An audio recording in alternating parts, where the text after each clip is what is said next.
Hello everybody and welcome back to Operation Logistics, where I've done a couple of things off camera in an attempt to fix the batching, and it hasn't worked. But I did make the border material black. I think it looks better with a little bit harsher of a border between the hexes, so there is that.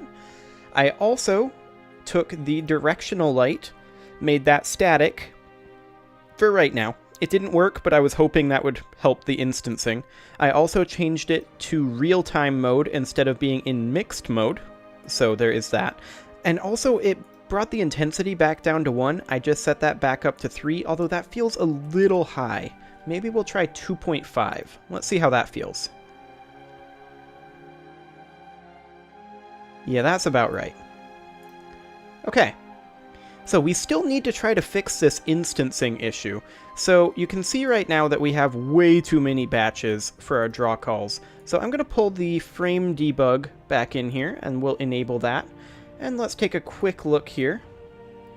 So obviously this one is not... why this draw call can't be batched for the previous one. So this is the first draw call, so we didn't batch it with anything else for obvious reasons. Now this one here, rendering different meshes or sub-meshes with GPU instancing. Now, what does that actually mean, is the question. Well,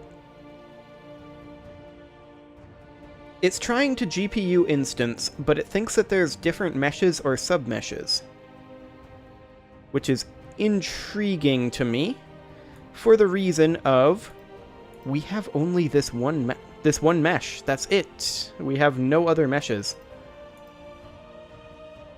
And we're only spawning base hex. I also tried turning off assigning the material, thinking that that might be doing it, but that does not indeed appear to be the case, according to the frame debug.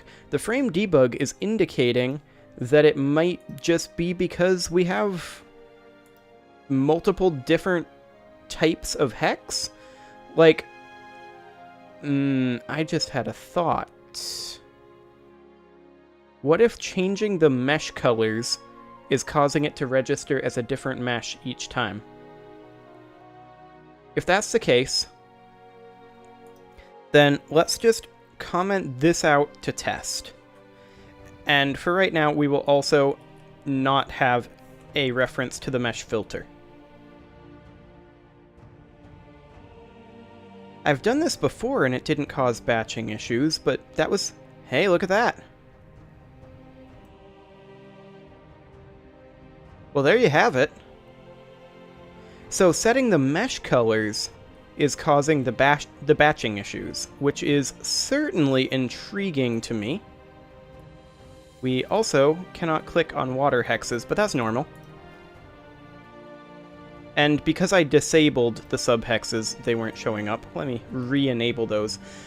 Okay, so why is changing mesh colors... yeah, I'm well aware. Why is changing mesh colors breaking batching? Let's find out.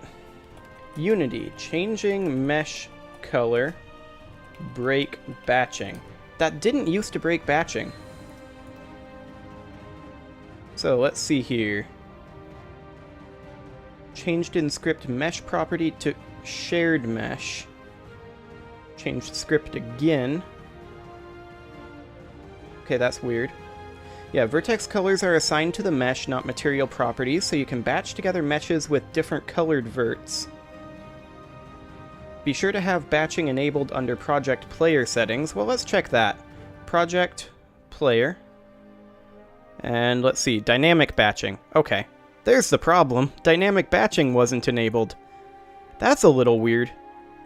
Okay, so with that being enabled, now we should definitely be able to come back in here and turn our overlay color back on, because we're only changing the mesh colors, and that can be batched. So let's go ahead and see if that works, and now we should, theoretically, maybe have ourselves some batched hexes. And we don't. They're not batched. So why are they not batched? Well, let's see what the frame debugger has to say. Frame Debugger says rendering different meshes or submeshes with GPU instancing. Uh-huh. Well, that's certainly intriguing. Project player. Dynamic batching is on. What about anything else in here? Pre-baked collision meshes, that's irrelevant, blah, blah, blah. Yeah, I don't, settings for iOS, settings for Android. We're not interested in that right now. So, why is the batching not working then?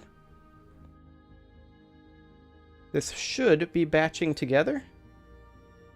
Okay, let's do something real quick here.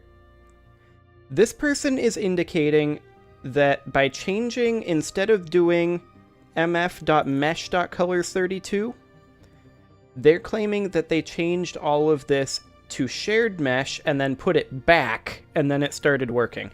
So I guess let's see if that works. We'll switch this to shared mesh, shared mesh, shared mesh, shared mesh. Save that.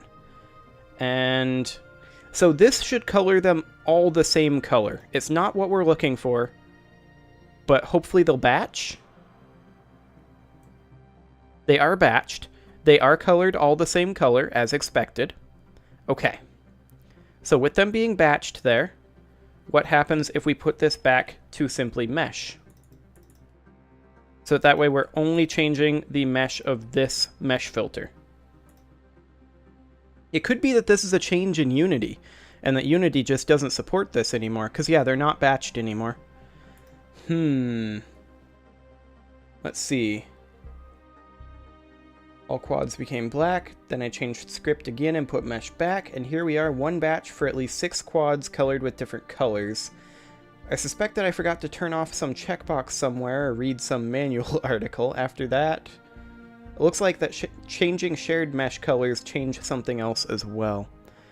Okay. So, it should be noted that in order to get down to just one batch, I had to set the camera flag to don't clear. Yeah, that's fine.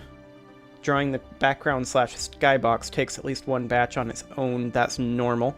Although I kind of want to go to solid color and just have it be black for right now. We don't really need a skybox rendering. This isn't going to theoretically change anything, I think. Yeah, I mean, we've still got our meshes, but we've got a nice black background to contrast against now. So that's nice. So the question then becomes, why are we still not actually batching these meshes together? What happens if we don't make these static? What happens if this just remains unstatic? Does it dynamically batch them together that way? Nope. Frame debugger? Anything different? Nope. Rendering different meshes or submeshes with GPU instancing. Okay.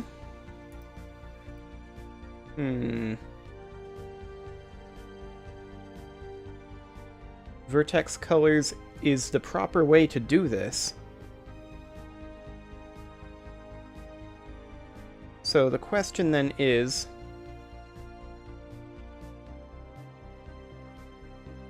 why is it not batching these together? So it's a very intriguing question because this should be batching it. Setting mesh.colors is not supposed to... It's not supposed to break batching.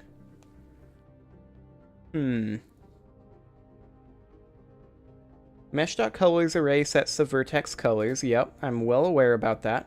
If two objects share the same material, and if the two objects have less than 900 total vertex attributes, usually means 300 or less vertices, then those objects can be sent to the GPU in a batch. Batching game objects together can have substantial positive impact on performance, blah blah blah. Whenever you change the property of a material, Unity gives you a new instance. By contrast, setting the mesh.colors will not break batching, so you could change the colors of individual buildings without suffering an increase in draw calls. Simple game objects at batch use mesh.colors. I mean, we're using mesh.colors 32, but I mean, maybe if we use mesh.colors for some reason? I mean, this shouldn't change anything, but we'll see. I don't know why colors 32 would break batching, and it didn't. This is perfectly normal. So with that not breaking batching, the question then becomes, why is changing the mesh color breaking the batching? Is that something that is new? Because I'm not finding anything on it in my Googling here.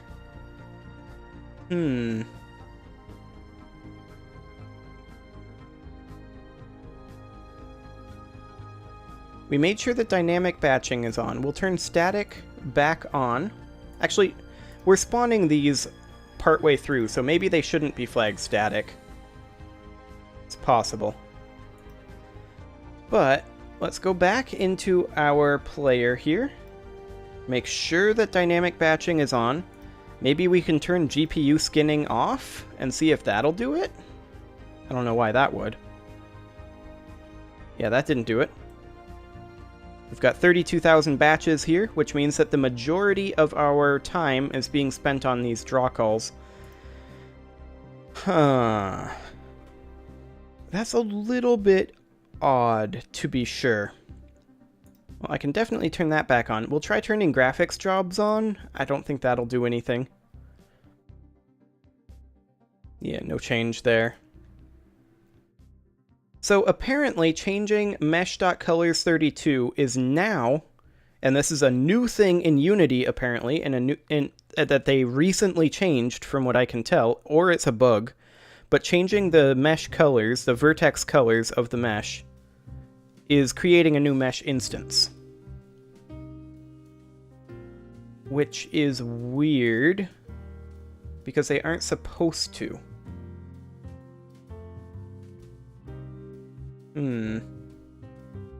So why is this not batching together is the question. The answer appears to be because it's creating an instance when we change the mesh color.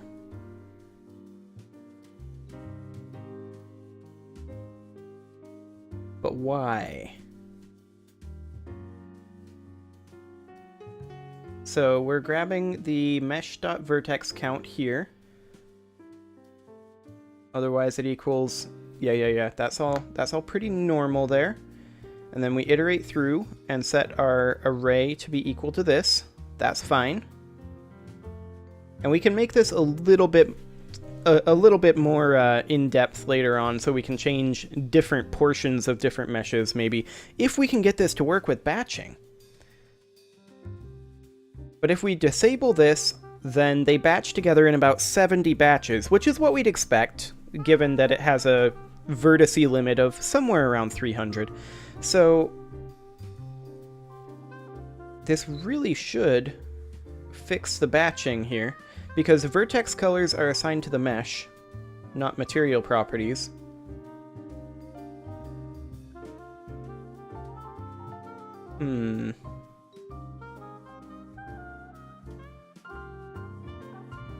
Let's see here. There's a screenshot here, and yeah, yep.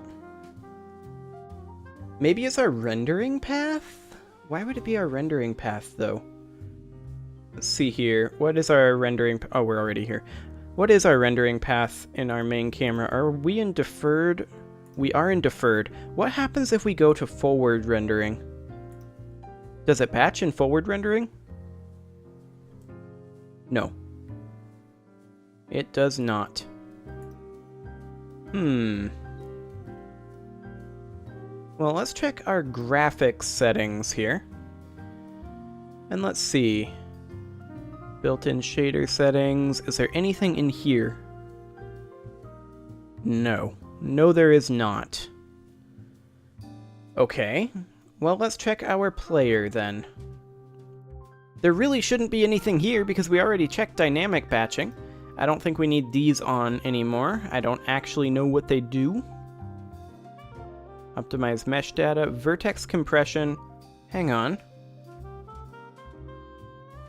What if we include color in our vertex compression?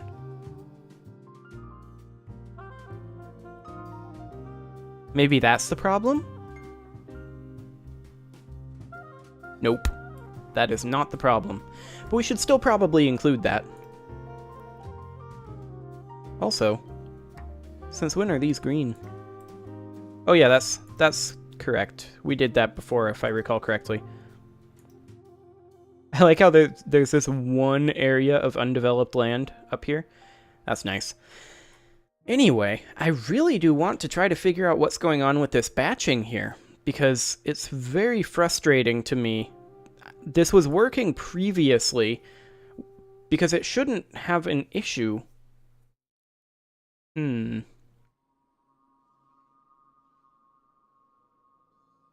These are all set to enable GPU instancing, correct? They are indeed. So what happens if we disable GPU instancing? This shouldn't work. But it did. Look at that. Now we have our batches. Okay. Whatever. I'll take it. I don't really care at this point why that worked. I'm just happy it did. Okay. So, we've still got a very large CPU main thread. And I would like to try to figure out why. So let's go to our analysis profiler. And I kind of moved Unity instead. There we go. Okay, let's run our profiler for a little bit here, and we need to see what's eating up all of our CPU here, because we shouldn't have anything eating up that much CPU right now. So let's take a quick look here. We can actually close the frame debugger at this point. And let's take a quick look at, say, this here. Camera.render, drawing, render opaque geometry. Okay, so in the main thread here, camera.render is taking a very long time indeed. Render deferred, blah, blah, blah. So this isn't anything in our scripting. Well, let me just take a quick peek here. Base hex does not have an update function. And subhex visual similarly does not have an update function. Okay. That's interesting.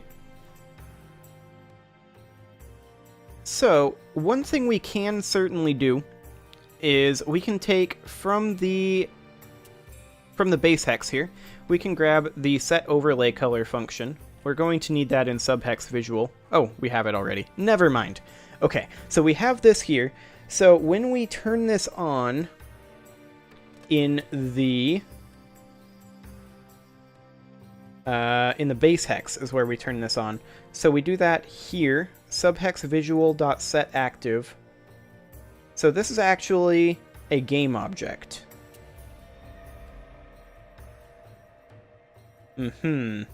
What if instead we did subhex manager and we rename this to, instead of being subhex visual, subhex manager, and then we do .get component subhex manager. Okay, let's make sure we have a subhex manager in here. Yeah, we'll get back to that. I'll try to figure out what's going on there eventually.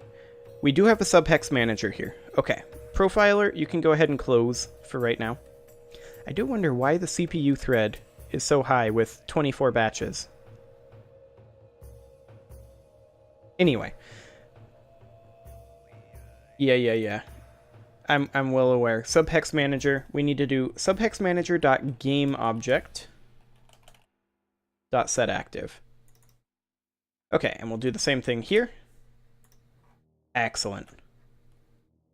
Do we have any additional errors? No, we do not. Okay, so we now have our subhex manager, and this may take a little bit of time to grab this at the beginning of the game, but that's fine.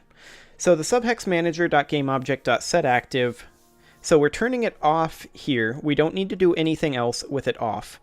When we're turning it on here, we're going to need to do something along the lines of subhex, and this function won't exist yet. So subhex manager dot, and we're going to do we want to do like a generate biomes at this point? Maybe we do. So let's go ahead and say generate biomes, and then we'll pass in an integer, int seed. So that way we can generate the same biomes every time. Now, this will just be, we'll call this biome seed. And obviously this doesn't exist yet. So up here, let's go ahead and create a private int biome seed. And then in the awake, let's just assign this to a random integer. So let's go ahead and go for biome seed equals random.range int.min int.max value. Okay, so now each hex has its own seed, and we'll always pass that seed to the generate biomes function. Now, we don't actually know what that function does yet, and neither does the compiler. So let's hop into the subhex manager here, and all it is right now is a list of subhexes. But let's go ahead and say public generate biomes, and this is going to be a void function. And we will pass in a single integer, int seed, like so. Okay, so now how are we going to go about generating these biomes? Well, that's a good question. We're going to need a list of biomes for each type. And okay, let me hop back into here. It currently does nothing, but that's fine. That's slightly more nothing than it did before. So let's hop in here and let me explain a bit what I want to have happen. Okay, so with this, you can see right now we've got our urban biomes and our rural biomes, and actually I kind of want to differentiate this slightly more by going into our materials. Actually, it's a mesh color. We need to go into the hex manager, and we need to set this to be, instead of being green times 0.5, I want to make it a little darker. Let's make it green times 0.33. And actually, one thing we could certainly do is we could set up some, up here in the materials header, public color. Do we want to do color 32? We can do color 32. That's not a big deal. Public color 32, water, urban, rural, for right now. Okay. And then we'll do a control F, color. So, oh, right, it's cap sensitive. We need to be in capital C color. So, instead of doing set overlay, new color here, let's just do water. 0.46.78. Okay, we'll save that for right now. I will just put that in a comment right here. And then set overlay color. This takes a color 32. So this is the same water color. So let's do that. And then we've got urban color. So we'll do urban. And then we've got ourselves our rural color here. And then we've got ourselves still more rural here. And then we've got an urban color. Okay. And I am going to then rename these to be a little more clear. Watercolor. Apply. Rename this to be urban color. And rename this, oops. Rename this to be rural color. Okay. There we go. So now we will have this here, and I do want to be here. This should show up in the hex manager now as colors we can change on the fly. Yes, excellent. So let's go ahead and have these be full alpha for sure. We don't want any transparency right now. So the watercolor should be 0 red, 0.46 F, which would be, this goes up to 255, so this would be 255 times 0.46. So 117. And then for blue, it's 0.78, so 255 times 0.78, and that gives us our watercolor. Okay. Urban, let's just stick right at about, 128 is where it defaulted to.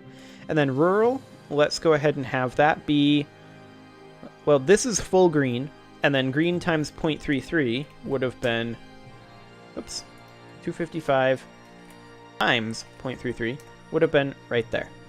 Okay. So now we have these that we can change.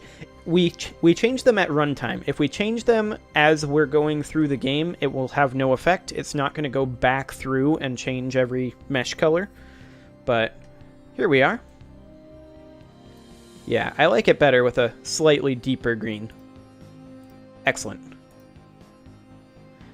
Okay. So, we're getting like 45 FPS, but that's okay. We can always change that later. It is, however, time to put a cut in here, so I'm going to go ahead and do that, and next episode we will continue progressing on our subhex generation. See you all then.